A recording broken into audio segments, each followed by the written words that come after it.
Hey guys, it's been a little bit. It's been a very long, um, 8 weeks, and since Friday of last week, it's been really hard.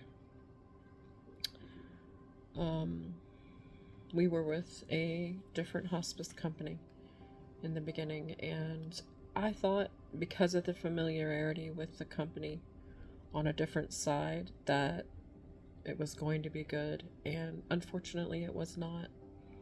Um, To say it was horrible is a complete understatement. 3 weeks in, started many problems and many issues, and so many lies that were told to us. Um, Bottom line, they were about money. They wanted to lock my child away, over medicate him, and kill him. Um, there really is no other way to say it, and I'm not going to go into a bunch of personal details because that's not important. What's important is we are not with that company anymore. What's important is God held us through that situation. What's important is I hope now that we're through that hard part of unnecessary garbage, um, that we can be better now. Um, since Friday, Gabriel had a critical situation happen, and it was one of those extremely rough spells, and it caused breathing problems, and it, it was just not good. Um, it ended up being really bad, and so it was so bad that we had the old company still at the time, and they sent a crisis care nurse out and the regular replacement nurse. The replacement nurse was here, and she was trying very hard to help and do what she could, but when she phoned the doctor, to try to get some medicine adjustments and some help for the current situation that we were in, the doctor had the nerve to ask her, "Can you remind me if he's full code or if he's a DNR?" Yeah, I could say a lot about that, but I'm going to leave it. That was the last straw for us. And on Monday of this week, I woke up and Gabriel had been having problems all weekend. His pain has been uncontrollable. He lost 6 pounds in just, what, 2.5, 3 days. Um, it was not good. And I'm trying really hard to be godly. But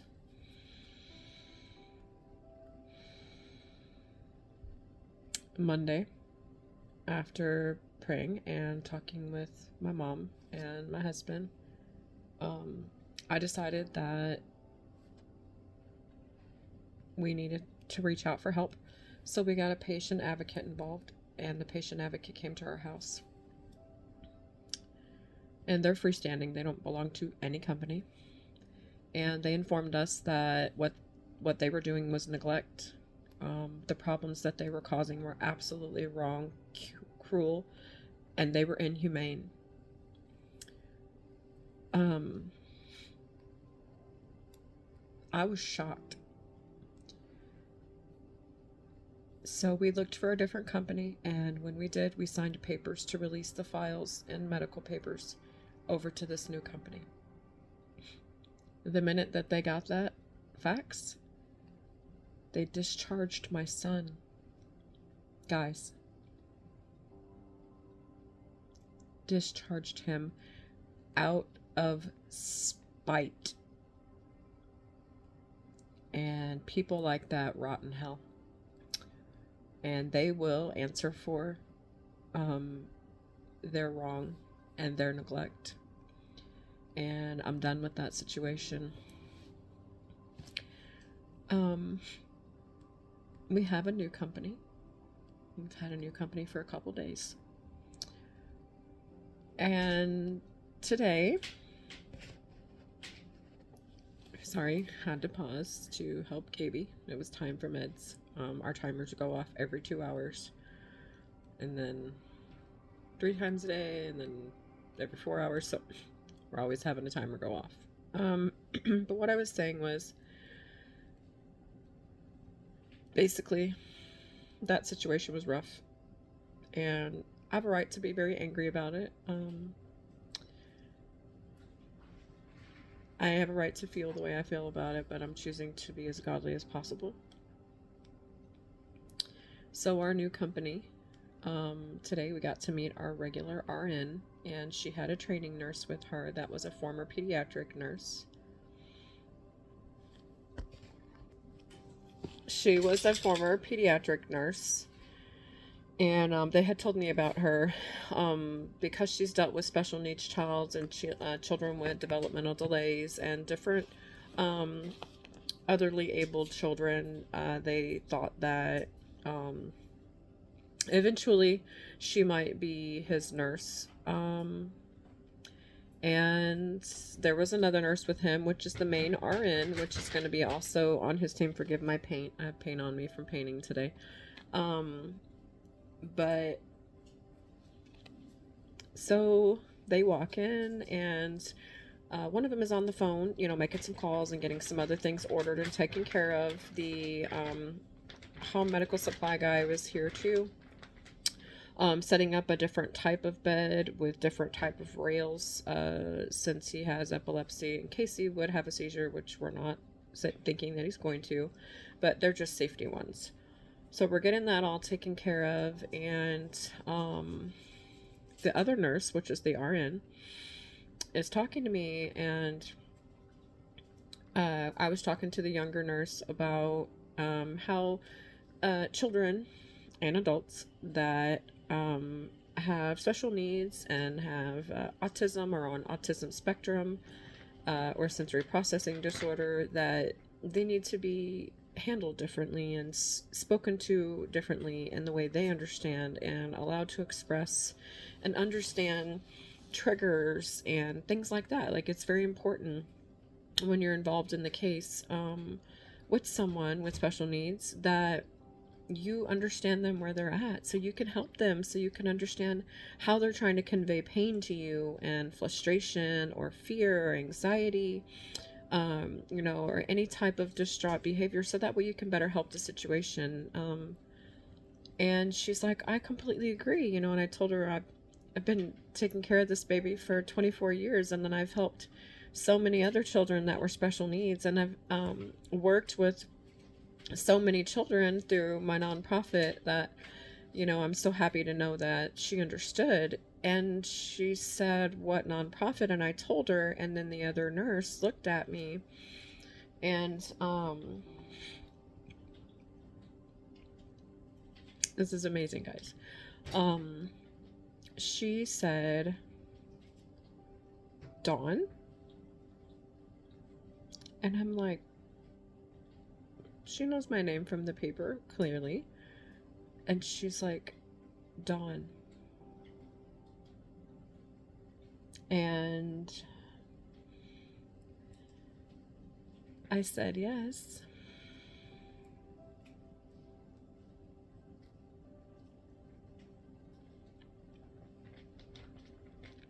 She said,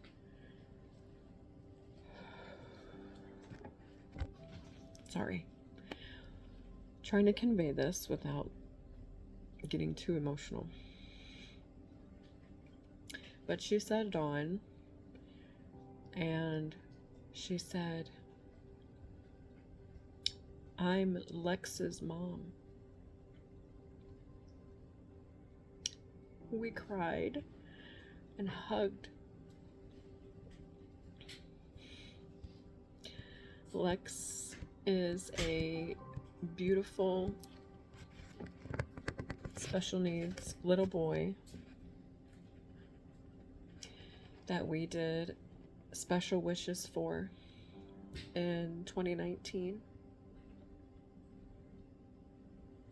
And it was a very beautiful, unique experience with him.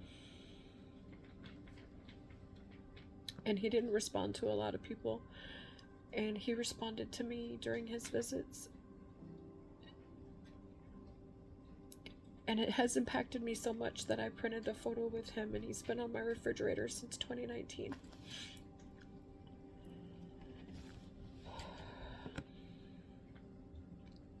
I was shocked, guys, how absolutely universal that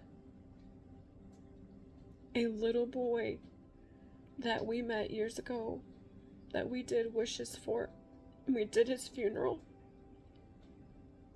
and carried his casket, she ends up being the main RN over my son's case. We talked and we shared, and she looked at me and she said, all these years you have been there for so many of us moms. Now we get a chance to be there for you.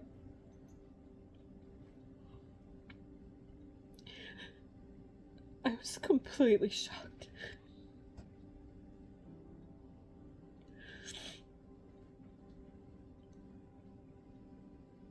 This path has been so hard, you guys. I have no words for what it really feels like to see your child so sick and in horrendous pain, and you have no way to take it away.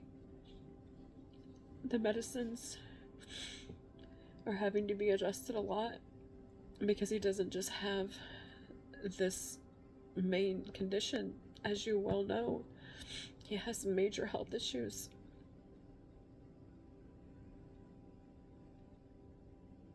I was quiet for a few days on Facebook, and I had really contemplating just deleting my page altogether.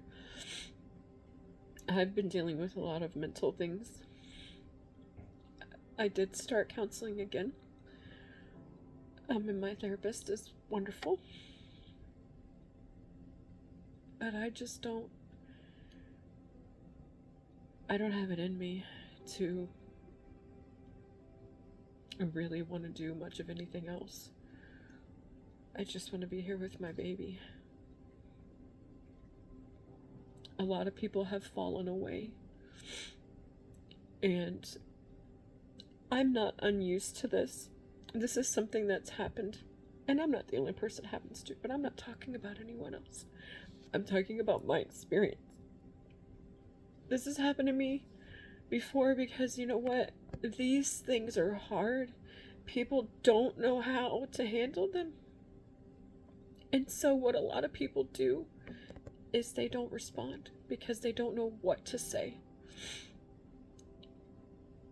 And they're worried about if what they say will be hurtful. Because anything you say right now can be taken as hurtful attack. Not because I'm looking for an attack. Simply because my heart is very broken right now. My child is fighting for every day. So please be mindful when you speak to me.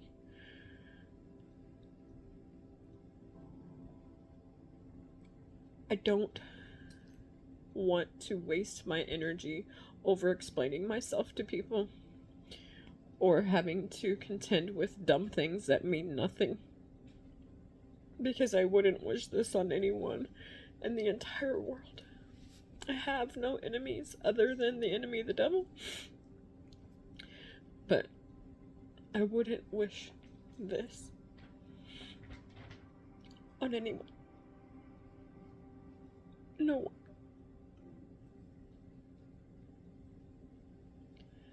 I've been trying really hard to continually take it to God when these anger moments and when these hurt feelings and the frustration and the disaster thinking and everything else that goes along with this. I've been trying to take it to God and handle it the best way possible, because I have to be okay.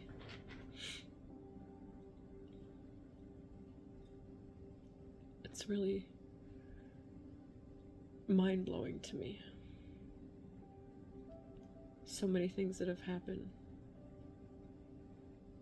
And I don't know where this path is going to go. I know where I want it to go. I want my child to be healed. I want my child to live.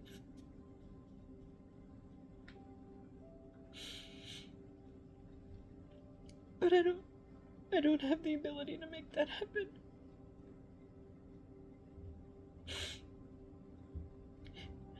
No amount of my begging is going to change that. So I'm trying really hard to process in the moment and be everything he needs me to be when he needs me to be it. So please continue to pray. Send us love and positive energies. If you would like to help bless him, or if you feel called or you feel led to want to stop by and pray or sit with us, feel free to message me and we could talk about it. He does have a wish list. Several people have blessed him in the beginning off of. And I think someone recently asked for me it again, so I will reshare it.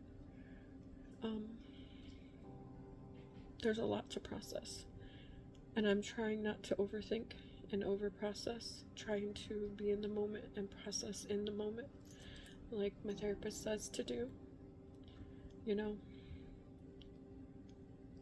But I'm not going to apologize for not reaching out and talking to people and all that, because I don't have anything to be sorry for. This is the hardest thing that a mother should have to face. And I am not going to beg or make anyone care, or beg or make anyone reach out, or beg and make anyone show up. I quit doing that a couple weeks ago when I realized that that is a negative mindset behavior, and I cannot make anyone care. 2, I can't care that they don't, because it ain't up to me to make them feel something human.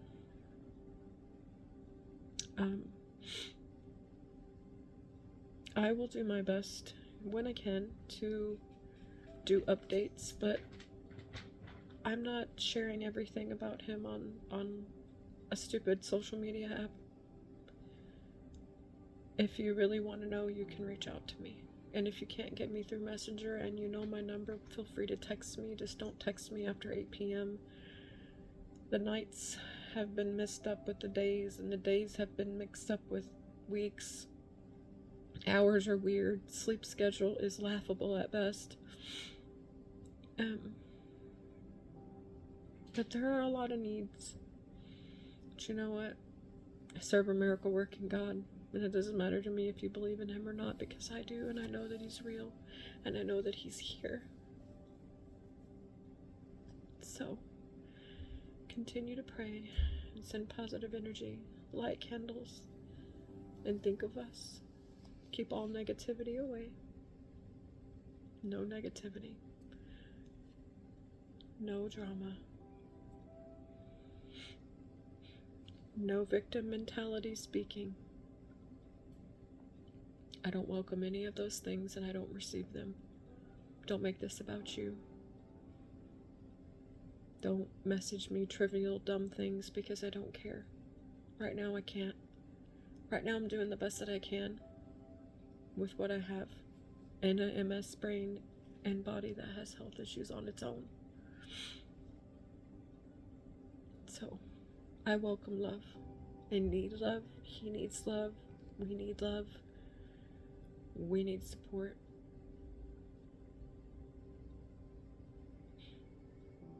And I 100% welcome that.